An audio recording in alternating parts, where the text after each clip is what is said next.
Thank you for being here. We will be discussing a myth, essentially. We're here to bust a myth. And the myth that we are busting is that fashion companies are at the very least talking about a just transition.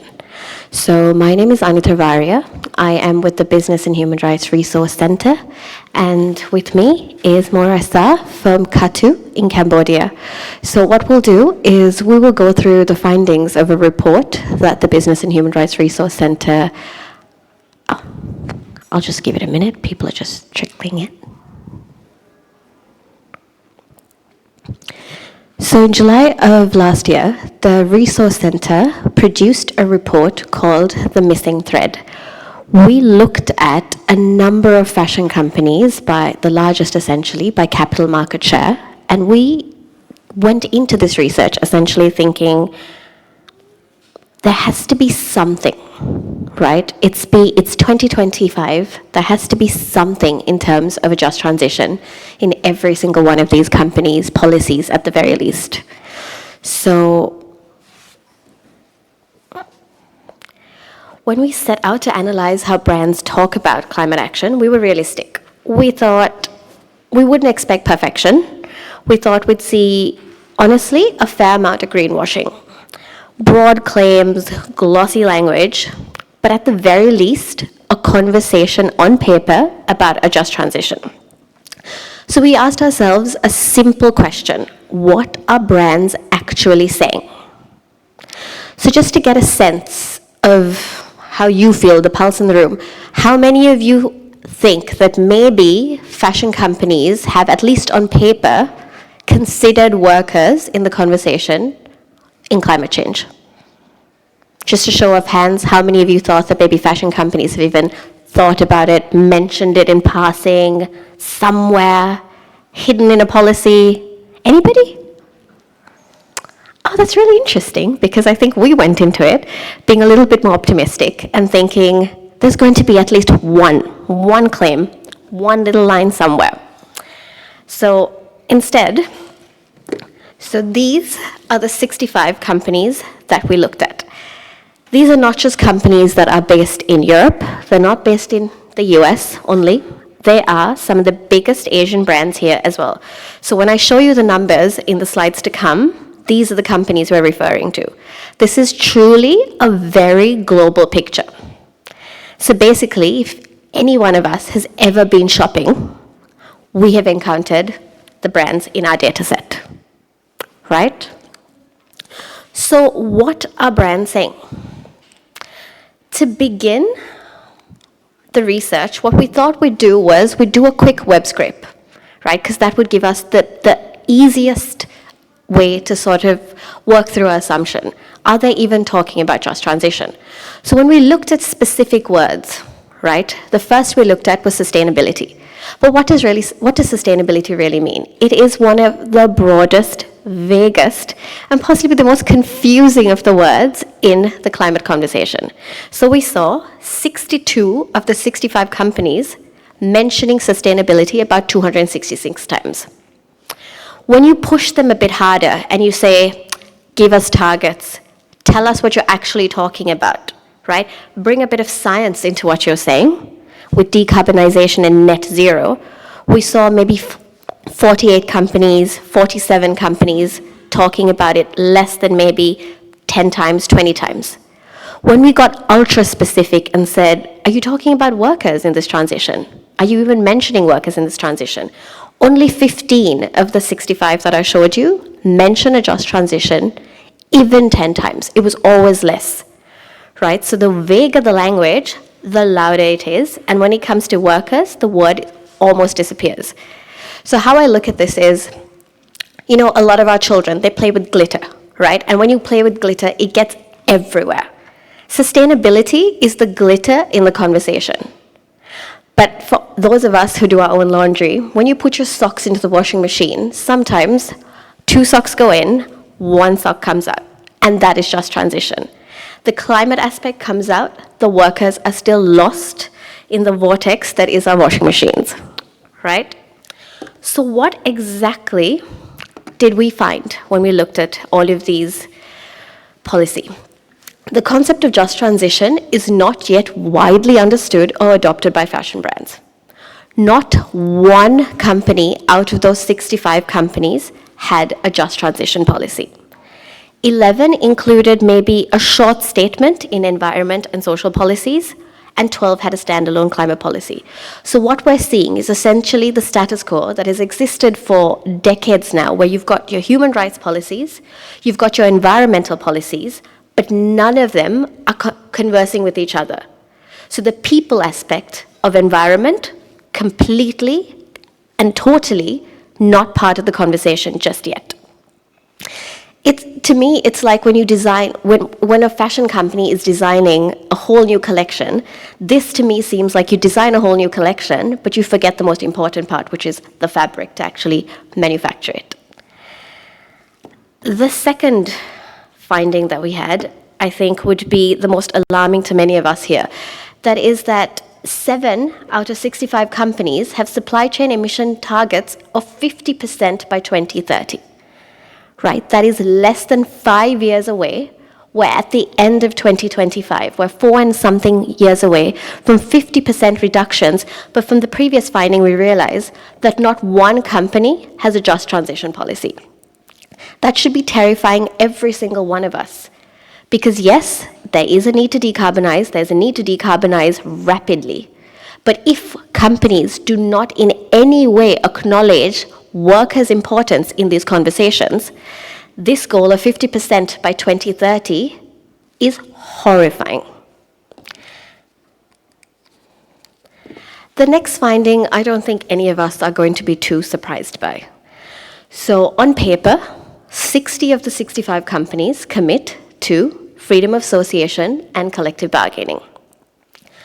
But when you really go into the nitty-gritties of FOA and collective bargaining in terms of a just transition, only 6 companies mention engagement with trade unions on any climate-related issues, including decarbonization and the impacts of climate change. Right? We've got a few standout examples. That is not to say that they are in any way the best of the best, but these are the only companies, Moncler, Hermès, H&M, Next, and Inditex, that even mention workers in this context. Our final finding is on suppliers. So suppliers and workers are paying the price for decarbonization without urgent action from brands.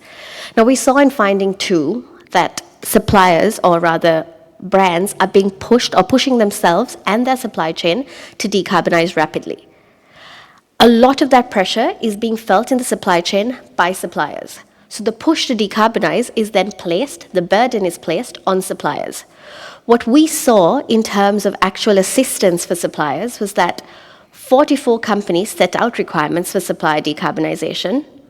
43 mention in a very vague way how they will support their suppliers. But only 19 companies out of the 65 go to the extent of saying that they will invest in a financial way to help suppliers decarbonize. So what does that really mean, right? Because what we saw was maybe a very vague one-off pilot project in one factory in one country. Or we saw, to an extent, maybe a little bit of capacity building in one factory. If suppliers are expected to push forward these decarbonization targets at their expense, who then pays the price for all of this? Right? I think it's a very simple answer. It is always and will always be workers. So let's come back to the question we started with. What are brands really saying? The answer is a lot about climate targets, but nothing about workers. Workers are excluded, unions ignored, and suppliers unsupported. But here's the opportunity. If brands actually center workers, engage unions, support suppliers with real investment, then we get both climate progress and human rights.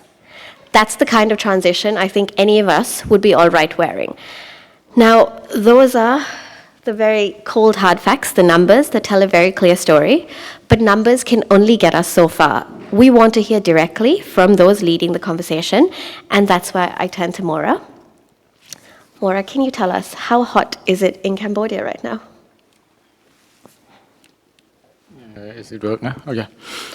Yeah, when we look to heat in our for the factories in Cambodia, where the factory is,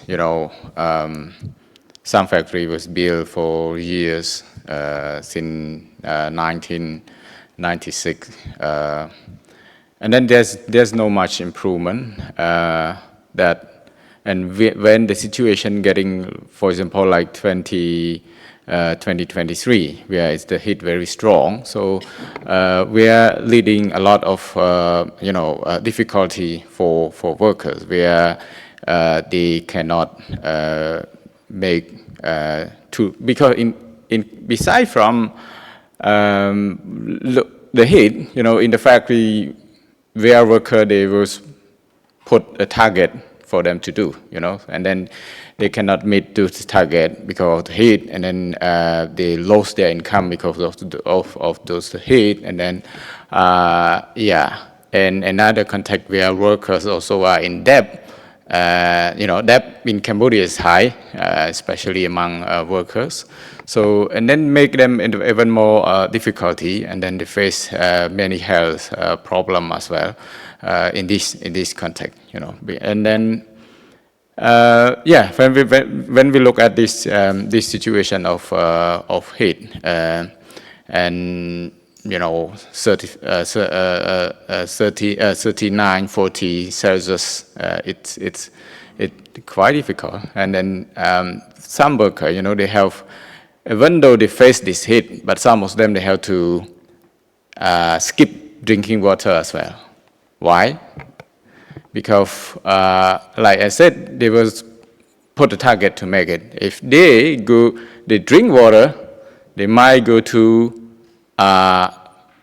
toilet oftenly as well, and then that make them not meet to the target too. That's why it's lead to the health condition. This is when we talking about a heat issue in garment factories in Cambodia. Yeah.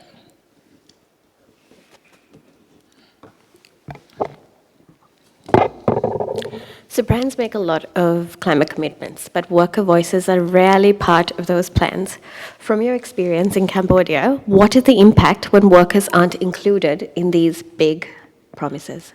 No, when look into that Cambodian context, because of our regulation, our national law was not really in kind of, the strong regulation. So sometimes we can see that those brands are also kind of relaxed, and then they rely on the national contact, And then there is no kind of initiative, kind of dialogue, between brand, and especially how they are consulted with worker, with trade union in Cambodia. So this is, I see that it is missing part in Cambodian context, where we have to pay more attention on it, and then the brand have to play, in Cambodian context, brands have to play crucial role, because we cannot rely on national standard or regulation, because where it's already weak, So this is when, for example, when we the union, we worker, we bring case, we also bring to the brand. So, like I said, the brand plays a crucial role in improving working condition and situation of workers in Cambodia so far. Right, what I can say, yeah. Sorry, I really struggle with this. It's just... So factories have been told to cut emissions, often without the support from brands. When that pressure lands, how do workers actually feel the squeeze of that pressure?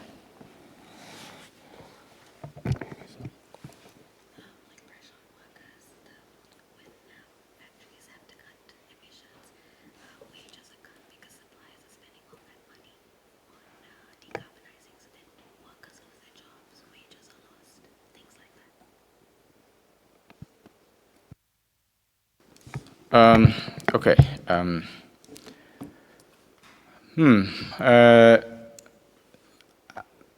What I can say is there's no much the role of the initiative of the brand. Even though there are some kind of requirement in terms of reducing carbonization, all these things, but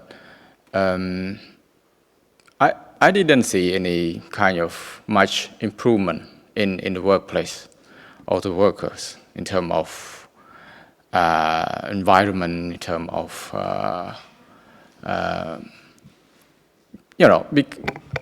one of the things is brand is kind of focus on efficiency.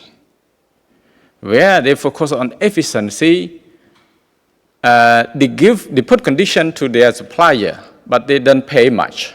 They don't put money, And then the supplier, they try to find a way to leave its responsibility to the worker. For example, like I said, they will put high target to the workers, but they are not try to improve environment. They not try to improve in terms of capacity of the worker. They not try to pay higher wage for a worker, for example. And then they just, put a target for worker to make it. So it's more like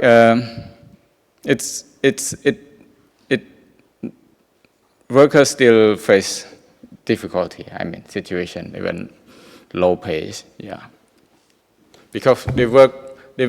For example, like in one group, group where one production line, we have used to be like, for example, like 10 people, and then now they cut into like 6 people, for example, and then they still the same targeted, So, like I said, this is the situation. But when we look into efficiency, and then there's no improvement in terms of machine, in terms of environment, in terms of working condition at the workplace. Yeah, thank you. When we were putting together the report, one of the most important aspects that we did was that we went to Cambodia and we went to Bangladesh to have these conversations. So we spoke to unions, we spoke to workers on the ground, and some of the stories from Bangladesh, for example, we were in Bangladesh in July this year, and we asked them a very simple question. We said, Bangladesh has some of the highest number of so-called green factories. What does a green factory really mean to you as a worker? And everyone just turned around and said, a green factory in Bangladesh is usually when there's a tree outside, because that's all a green factory is to us, right? It means none of what you're talking about. You're telling us that there has to be a creche for my children. I have never heard of that. You're telling me I have to have a bathroom break. You're telling me I have to be reskilled on the new machines. We haven't even been trained. We heard horrifying stories of workers who had been put into these new lines with the new machines with no training whatsoever, who then faced, essentially life-altering injuries because there was no training. And much like Maura said, what happens then is when these lines are cut down, there is pressure for more production targets. Workers are working longer hours, paid less most often because overtime is essentially another myth. And a green factory is nothing except on paper and a certification. And the reason that they said, we're seeing so many green factories, we're seeing so much in terms of these new certifications, because brands have told our factory managers and factory owners, if you aren't a green factory, we will not give our orders to you. So there is this push to be green, to decarbonize, but that pressure is then felt by suppliers and in turn on workers. So that essentially sums up our discussion, but we did want to keep at least 10 minutes, because it's a very short session, for questions and for interactions on what you've just heard. So I'd like to open it up to anyone who has comments, questions, anything they'd like to discuss. Any insights as well would always be helpful. Yes, please go ahead. Yes, very good afternoon. My name is Michael. I work with GIZ in Bangladesh, and seldomly I raise my voice in defense of the industry, usually on the other side, but I would like to clarify 2-3 things. I don't know which workers or which unions you talk to, of course, and you describe that this green factory marketing that the Bangladesh Garment and Exporters Association is doing is focusing on the LEED certification from the US Building Council, which is a certificate that is issued upon the design of a factory. I do think that some of the best factories in the world in this sense are in Bangladesh for their defense. I doubt heavily that there have been life-threatening accidents, because we have been supporting together with the ILO an employment injury scheme over the last 10 years that allows for all accidents that happen in the export-oriented factories to get a compensation. This is co-financed right now by international brands, and we're in the transitioning phase to being taken over by the Ministry of Labor of Bangladesh. Just to clarify these elements, which might be great to further discuss later. I just wanted to ask,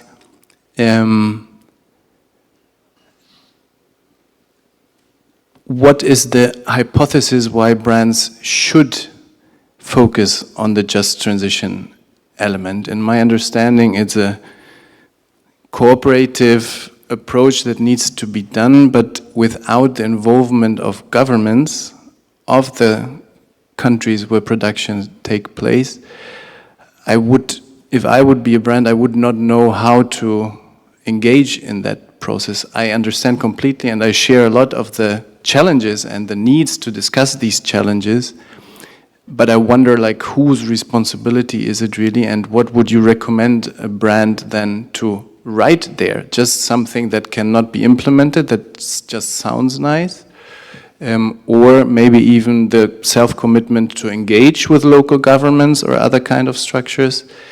And if we want to respect the way business is done, it's, I think, also challenging to ask from a brand headquartered somewhere in Canada or wherever to have a direct connection with a worker where they don't have an immediate contractual affiliation with. Thank you. Was there any other questions, or shall we go straight into that one? Yeah? Okay. If I might, I don't think I can really answer and give you examples of the life-threatening injuries, because naturally these are conversations that we had in confidentiality, but I'm more than happy to chat with you and direct you to where you might find that information. But in terms of who is responsible for a just transition, that's quite a loaded question, I would think, because the responsibility of a just transition, especially for me in the garment supply chain, would rest mostly on brands. I do think that the conversation, yes, of course, governments have to be involved, because it does involve government infrastructure and so on. But the conversation most certainly needs to be first had with workers on the ground to see what they're feeling and what they need in terms of support, right? Because a lot of these decarbonisation targets, especially for companies in the US and in Europe, are being set worlds away from where workers are. But workers are sitting here in Bangladesh, in Cambodia, in Sri Lanka, Pakistan, and all over the world, and they are feeling the effects of these decarbonisation targets. To expect a government to be able to also articulate that efficiently, that is not to say that they cannot, but if you do want to have a rich discussion and get to the crux of the problem, your best resource is unions and it is workers. I don't always expect brands to be able to have those direct connections to workers.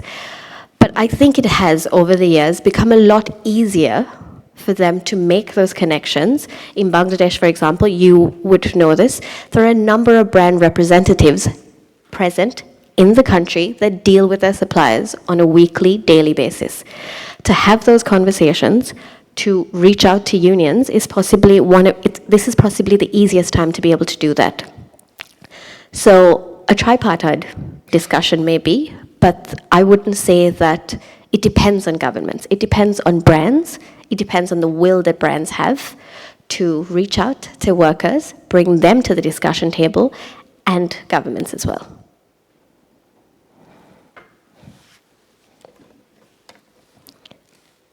Maura, did you want to say anything on that? Yeah, actually, for me,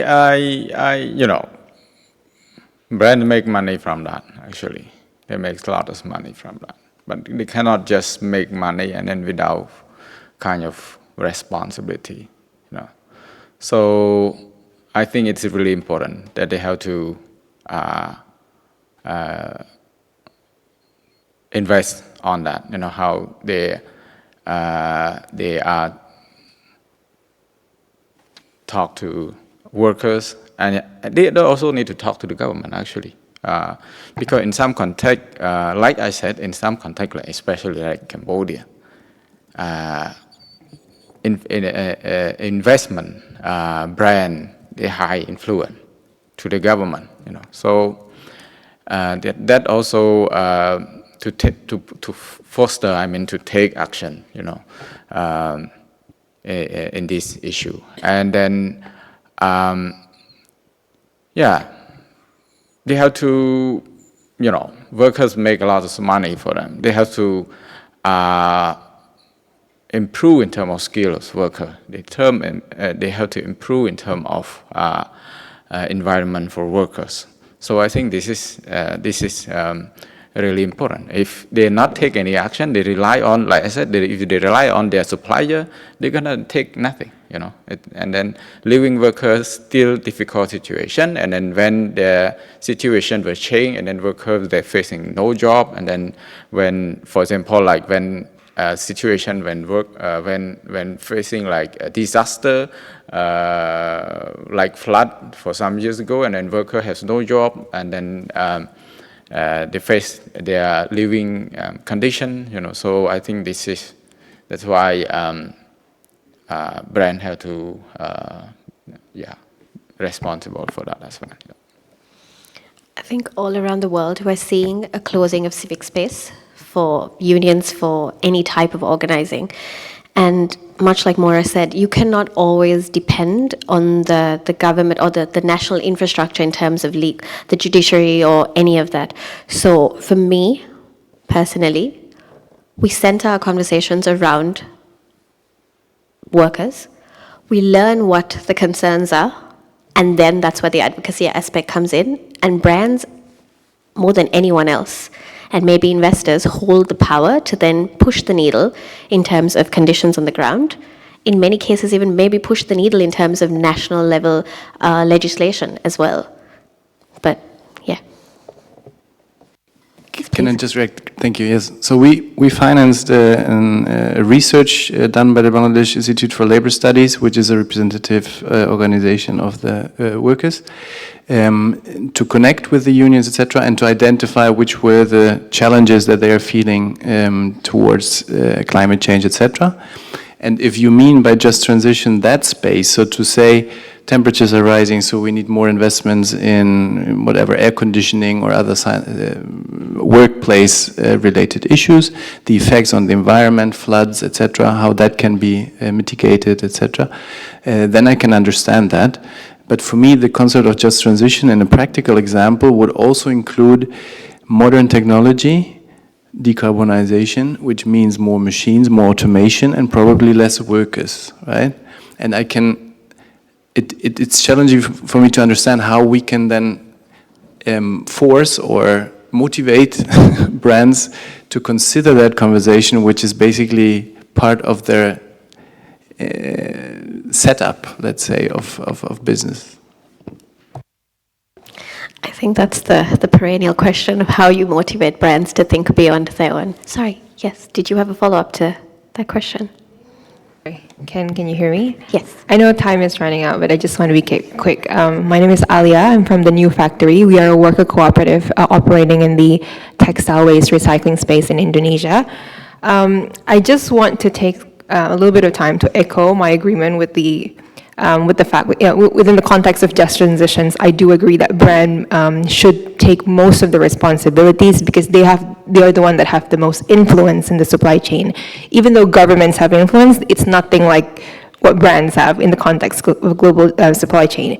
And one of the way they can do that, manifest that responsibility, is to have their public commitments on, just transition, sustainability, ethical labor practice, and materials and back those commitments with material actions like paying better prices or fair prices to suppliers, and not sort of externalizing the cost of improving, the human right business practices that they want to see happens in their supplier to just their suppliers. There needs to be some shared responsibility that happens, co-investments, better procurement, and these things like this. And these are consequences that comes with costs, and it's costs that are unavoidable because these are costs that are now currently externalized. And if we want to just talk about this within the logic of efficiency, it's never gonna work. That's why there has to be some moral arguments that we need to be making here, I think. Yeah, that's my addition. Thank you.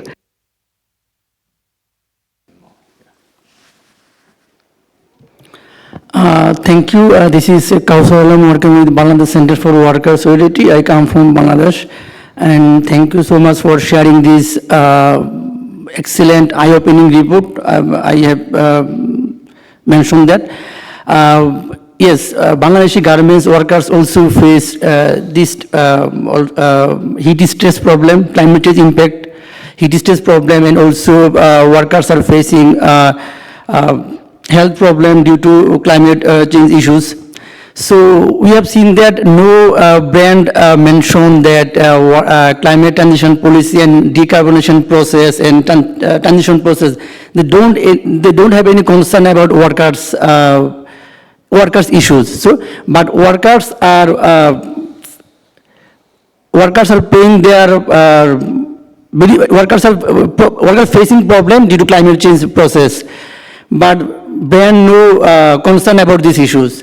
So we think so brand must be concerned if their transition process also they take responsible. I think so they can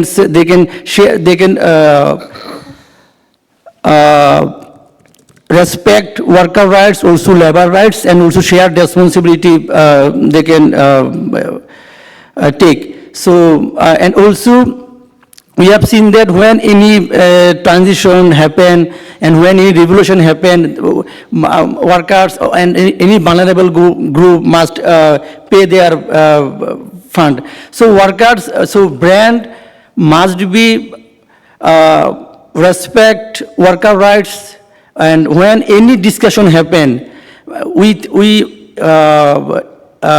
place to worker-centric discussion. That's it. Thank you. No, thank you to both of you as well. I think both of you articulated it a lot better than I ever could. You asked what we could do to motivate.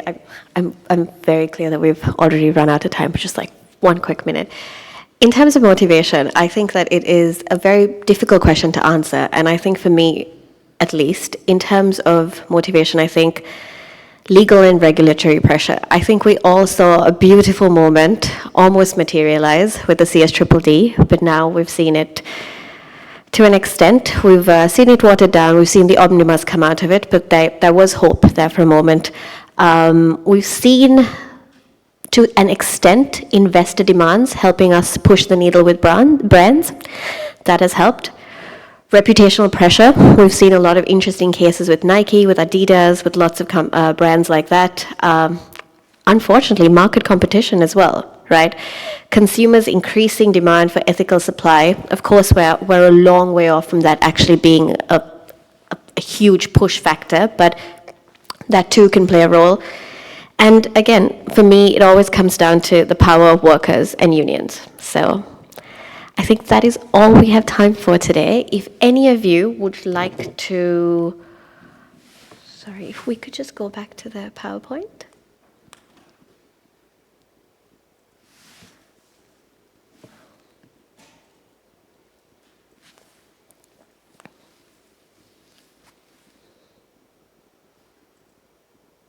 If any of you wants to read the report further, I will put up a QR code. It is, there you go. It has two reports. The first one is the missing thread, which is where you will find all the statistics that we have just presented to you. And the second one is a report that we launched a year and a half ago on freedom of association. It covers a number of South Asian and Southeast Asian countries. I will be around if you have more questions on the report or if you just want to chat. Thank you, everyone.